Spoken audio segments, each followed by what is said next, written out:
എനിക്ക് പേടിയൊന്നുമില്ല. പിന്നെന്ന് വെച്ചാൽ ഞാൻ റോക്കി കരഞ്ഞ് മെഴുകി എന്നൊക്കെ പറഞ്ഞിട്ടുള്ള സംഭവം കാണുന്നുണ്ട്. ഞാൻ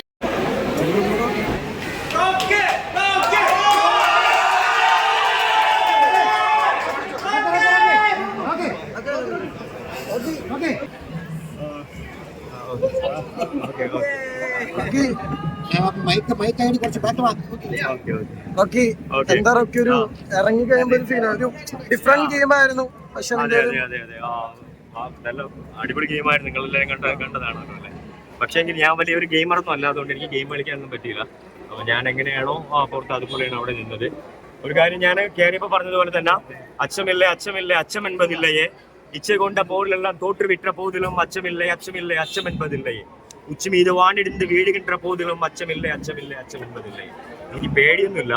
പിന്നെന്ന് വെച്ചാൽ ഞാൻ റോക്കി കരഞ്ഞ് മെഴുകി എന്നൊക്കെ പറഞ്ഞിട്ടുള്ള സംഭവം കാണുന്നുണ്ട്.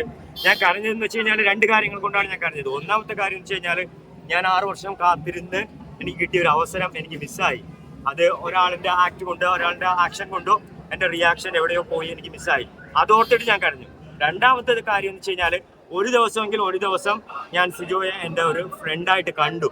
അങ്ങനെ ഒരാളിനെ പുറത്ത് കൈവയ്ക്കേണ്ടി വന്നതിലുള്ള വിഷമം കൊണ്ടും അതുമല്ല അയാൾക്കും വീട്ടില് അമ്മയുണ്ട്, അച്ഛനുണ്ട്, കൂട്ടുകാരുണ്ട്, അയാളെ സ്നേഹിക്കുന്ന ഒരുപാട് ആൾക്കാരുണ്ട്. അവരെ ഓർത്തിട്ടുമാണ് റോക്കി കരഞ്ഞത്. അല്ലാതെ റോക്കി പേടിച്ചിട്ട് കരഞ്ഞതല്ല. റോക്കി അന്നും എന്നും എവിടെയും ഒറ്റയ്ക്ക് പോയി ഒറ്റയ്ക്ക് കളിച്ച് ഒറ്റയ്ക്ക് ജയിച്ചു വരാൻ വേണ്ടിയിട്ട് റോക്കിക്ക് ആരെയും പേടിക്കേണ്ട കാര്യമില്ല. റോക്കി എങ്ങനെയാണ് ഇവിടെ അതുപോലെയാണ് അവിടെ.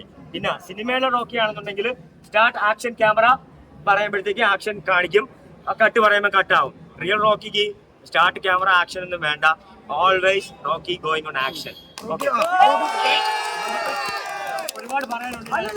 2 ദിവസമായി ഉറങ്ങിയിട്ട് നമുക്ക്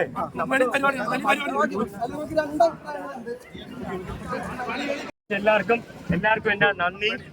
പിന്നെ നമുക്ക് നിങ്ങളുടെ സപ്പോർട്ടിന് അതുപോലെ തന്നെ കേരളത്തിലുള്ള എല്ലാ മലയാളി പ്രേക്ഷകർക്കും എന്റെ ഹൃദയം നിറഞ്ഞ നന്ദി പറയുന്നു. പിന്നെ മിസ്റ്റേക്ക് പറ്റും, മനുഷ്യനാണല്ലോ. മനുഷ്യനാകുമ്പോഴത്തേക്കും മിസ്റ്റേക്ക് പറ്റാത്ത ഇതായിട്ട് അതെ നിങ്ങൾ കാണുന്നല്ലോ. കാര്യം വെച്ച് കഴിഞ്ഞാൽ ഒരു ആളിന്റെ മീശ രോമത്തിലോ താടി രോമത്തിലോ പിടിച്ചു വലിക്കുക എന്നുള്ളത് അവനെ അപമാനിക്കുന്നതിനല്ല, അവനെ കൊല്ലുന്നതിന് തുല്യമാണ്. അപ്പൊ നിങ്ങളുടെ അടിക്കേണ്ട നമുക്ക് അതിനെക്കുറിച്ച് നമുക്ക് ഡീറ്റെയിൽ ആയിട്ട് സംസാരിക്കാം. തീർച്ചയായിട്ടും നമുക്ക് അതിനെക്കുറിച്ച് റോക്കി അഭിപ്രായം പറഞ്ഞിട്ടേ ഉള്ളൂ. എവിടെയും അഭിപ്രായം പറഞ്ഞിട്ടേ ഉള്ളൂ.